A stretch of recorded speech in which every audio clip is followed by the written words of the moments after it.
মাৰ্কেটত আহি গ'ল diesel operated N70 Pro Max rice mill.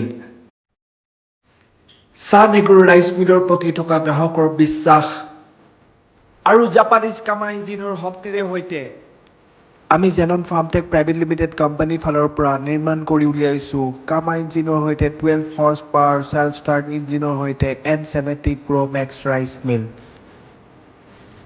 N70 Pro Max rice মিলৰ আগত যিকেইটা ভিডিঅ'ত বনাইছিলোঁ সকলোতে কাষ্টমাৰৰ প্ৰশ্ন আছিলে ইয়াৰ কাৰণে ট্ৰেন্সফৰ্মাৰ লাগিব নেকি, ইয়াৰ কাৰণে কমাৰ্চিয়েল কানেকশ্যন লাগিব নেকি, কিমান টকা খৰচ হ'ব কমাৰ্চিয়েল কানেকশ্যন ল'ব হ'লে।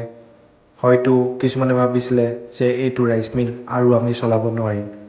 সেইবোৰ কথা কাষ্টমাৰ ফিডবেক মনত ৰাখিয়ে আমি নিৰ্মাণ কৰি উলিয়াইছোঁ ডিজেল ইঞ্জিন অপাৰেটৰ। ডিজেল ইঞ্জিনত চলিব, ঘণ্টাত 1 লিটাৰ তেল খাব আৰু আপোনালোকে প্ৰডাকশ্যন কৰিব পাৰিব 300 পৰা 500 কেজিলৈকে প্ৰতি ঘণ্টাত ধান খুন্দাব পাৰিব এই মেচিনটোৰ সহায়ত। মই যিখিনি কাষ্টমাৰৰ লগত ডিল কৰিছিলোঁ সদায় এটা কথা গম পাইছিলোঁ N70 Pro Max ৰাইচ মিল চলাই চোৱাৰ কাষ্টমাৰৰ বহুত হেঁপাহ আছিলে, কিন্তু কমাৰ্চিয়েল কানেকশ্যনৰ কাৰণেই হওক বা ট্ৰেন্সফৰ্মাৰৰ পৰা কানেকশ্যন লোৱাৰ ক্ষেত্ৰতে হওক তেওঁলোকে সদায় সমস্যাৰ সন্মুখীন হৈছিলে আৰু সেইটো কথা মনত ৰাখিয়ে আমি বাৰে বাৰে চেষ্টা কৰি আছিলোঁ এই মেচিনটো ডিজেলত চলাব কেনেকৈ পৰা যায় এই সম্পৰ্কে আমি সদায় আলোচনা কৰি আছিলোঁ আৰু ইতিমধ্যে আমি সফলতাপূৰ্বক 3-4টা মেচিন ডেলিভাৰী দিছোঁ আৰু ইয়াৰ ৰিজাল্ট খুবেই ভাল। চেল্ফ ষ্টাৰ্ট যিহেতু ইঞ্জিন হয় আমি লগত এক্সাইড বেটেৰী দি দিছোঁ। এক্সাইড বেটেৰী দিয়াৰ কাৰণে ইয়াত চেল্ফৰ লাইফটো বহুত দিনলৈকে থাকিব।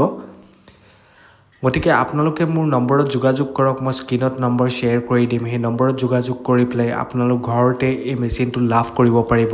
ডিজেল অপাৰেটেড ইঞ্জিনৰ সৈতে N70 Pro Max কৰাৰ আমাৰ আৰু এটা উদ্দেশ্য আছে। বহুতো গাঁও এৰিয়াত এতিয়াও অসুবিধা কি হৈ থাকে, অকণমান যদি বতাহ বৰষুণ মাৰে বা তেওঁলোকৰ বিজুলীৰ যিটো কৰ্তন কৰা হয় গাঁও এৰিয়াবোৰত সচৰাচৰ বেছি দেখা পোৱা যায়।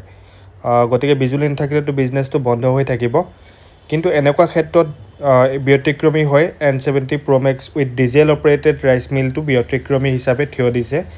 যিকোনো পৰিস্থিতিত যিকোনো ক্ষেত্ৰতে আপোনালোকে এই ৰাইচ মিলটো ব্যৱহাৰ কৰিব পাৰে। অকল আপোনালোকে ডিজেল ঢালিব লাগে আৰু ইয়াক ব্যৱহাৰ কৰিব পাৰে। ইয়াত কাৰেণ্টৰ কোনো ঝামেলা নাথাকে। যিটো এলিভেটাৰ থাকিব এলিভেটাৰৰ কাৰণে ছিংগল ফেজ মটৰ ব্যৱহাৰ কৰিব পৰা যায়। 2 horse power single phase motor ইয়াৰ লগত দিয়া হৈছে, তো ঘৰুৱা কাৰেণ্টতে আপোনাৰ এলিভেটাৰটো চলিব। গতিকে এইটো এটা খুব পজিটিভ কথা হৈ গ'ল। N70 Pro Maxৰ নতুন যিটো আপোনাৰ ডিজেল অপাৰেটেড ভাৰ্জন আহিছে তাত এইটো বহুত সুবিধা আছে। গতিকে ভিডিঅ'টো শেষলৈকে চাই থাকক, আপোনালোকে গম পাব ইয়াৰ ৰিজাল্টটো কেনেকুৱা ওলায়। আমি টেষ্টিং কৰিছিলোঁ, বহুত দেৰিয়ে টেষ্টিং কৰিছোঁ। কাষ্টমাৰক দিয়াৰ আগতে আমি যিকোনো বস্তু বহুতবাৰ টেষ্টিং কৰা হয়। নিজে 100% যেতিয়া ছেটিছফাই হৈ যাওঁ তেতিয়াহে আপুনি এই মেচিনটো আমি গ্ৰাহকৰ আগলৈ উলিয়াই দিওঁ। গতিকে মেচিনটো আমি গ্ৰাহকক দিয়াৰ আগত বহুতবাৰ টেষ্ট কৰিছোঁ। ৰিজাল্ট সম্পূৰ্ণ যেতিয়া 100% ছেটিছফেক্টৰী ৰিজাল্ট পাইছোঁ তেতিয়াহে এই মেচিনটো তেজপুৰৰ এজন দাদাই ক্ৰয় কৰিছিলে আৰু তেখেতৰ ঘৰত আমি ইতিমধ্যে ডেলিভাৰী দিছোঁ। ডেলিভাৰী ভিডিঅ'টো আপোনালোকে চাব পাৰিব। মই অতি সোনকালে ইউটিউবত এই ডেলিভাৰী ভিডিঅ'টো আপোনালোকৰ আগত উপস্থাপন কৰিম।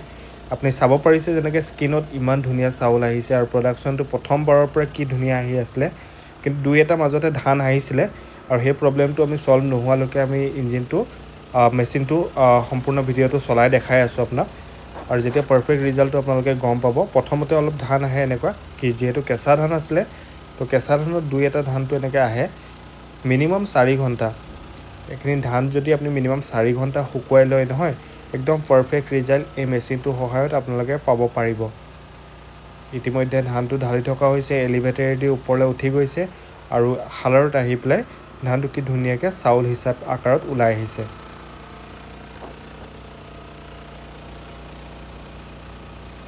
এতিয়া চাব পাৰিছে, এতিয়া কিছু সময়ৰ পাছত যিখিনি এডজাষ্টমেণ্ট আছে মেচিনটোৰ, এডজাষ্টমেণ্টখিনি কৰাৰ পাছত সম্পূৰ্ণ চাফা চাউল আহিছে, এটা গোটা চাউল আহিছে। এনেকুৱা ধৰণৰ ৰাইচ মিলত আপোনাৰ এনেকুৱা ধৰণৰ ৰিজাল্ট আপোনালোকে আশা কৰিব পাৰে। খুব সুন্দৰ এটা ৰিজাল্ট এই মেচিনটোৰ সহায়ত আপোনালোকে লাভ কৰিব পাৰিব। এটা Pro Maxত যিহেতু হয়, Pro Maxত অলপ ফলিয়া টাইপৰ ওলায়, কিন্তু আল্ট্ৰা Pro Maxটো যদি আপোনালোকে লয়, আল্ট্ৰা Pro Maxত আপোনাৰ ভুচিখিনি গ্ৰাইণ্ড হৈ ওলাব, একদম পাউডাৰ হৈ ওলাব। ইতিমধ্যে টেষ্টিংটো আপোনাৰ সম্পূৰ্ণ হৈছে আৰু আপোনালোকক ফাইনেল ৰিজাল্টটো আমি দেখাব বিচাৰিছোঁ। কি ধুনীয়া চাউল ওলাইছে আপোনালোকে চাব পাৰিছে স্ক্ৰীণত।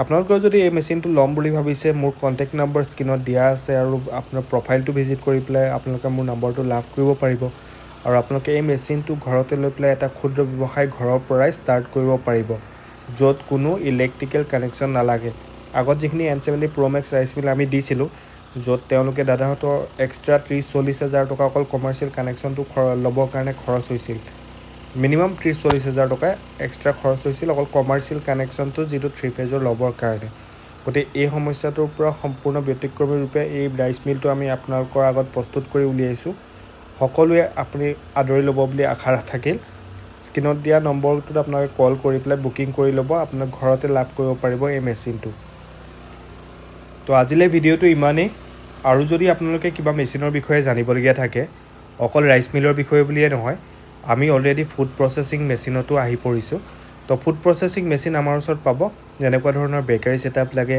অইল এক্সপেলাৰ লাগে আপোনাৰ যিকোনো ধৰণৰ ফুড প্ৰচেছিং মেচিনেৰীৰ লগত আমি জড়িত আছোঁ গতিকে যিকোনো তথ্যৰ বাবে আপুনি মোৰ নম্বৰত যোগাযোগ কৰিব ইয়াৰ উপৰিও আপোনাৰ টি গাৰ্ডেনৰ সম্পৰ্কীয় যিখিনি মেচিনেৰিজ আছে টি গাৰ্ডেনৰ কাৰণে যিখিনি মেচিনছ লাগে প্ৰুনিং মেচিন হওক ব্ৰাছ কাটাৰ হওক বা আপোনাৰ কলম কটা মেচিন হওক গোটেই মেচিনখিনি আমাৰ ওচৰত লাভ কৰিব পাৰিব আপোনালোকে মোৰ তলত দিয়া নম্বৰটোত যোগাযোগ কৰিলে এই মেচিনখিনি আপুনি লাভ কৰিব পাৰিব আৰু তথ্য সদশেষত সকলোকে ধন্যবাদ জনালোঁ ভিডিঅ'টো ইমান শেষলৈকে চোৱাৰ বাবে আৰু আপোনালোকে যদি নতুন হয় মোৰ পেজটো ফ'ল' কৰি যাব আৰু চেনেলটো ছাবস্ক্ৰাইব কৰি দিব ন'টিফিকেশ্যনৰ কাৰণে বেল আইকনটো টিপি দিব আগলৈও এনেধৰণৰ ভিডিঅ' বনাই যাম অধিক ধৰণৰ তথ্য আপোনালোকে জানিব পাৰিব ৰাইচ মিলৰ সম্পৰ্কে হওক বা এগ্ৰিকালচাৰৰ লগত জড়িত যিকোনো মেচিনৰ বিষয়ে আপোনালোকে তথ্য লাভ কৰিব পাৰিব সদায় এনেকুৱা ধৰণৰ ভিডিঅ' আপোনালোকৰ সকলোলৈ প্ৰস্তুত কৰি যাম আজিলৈ ইমানেই ধন্যবাদ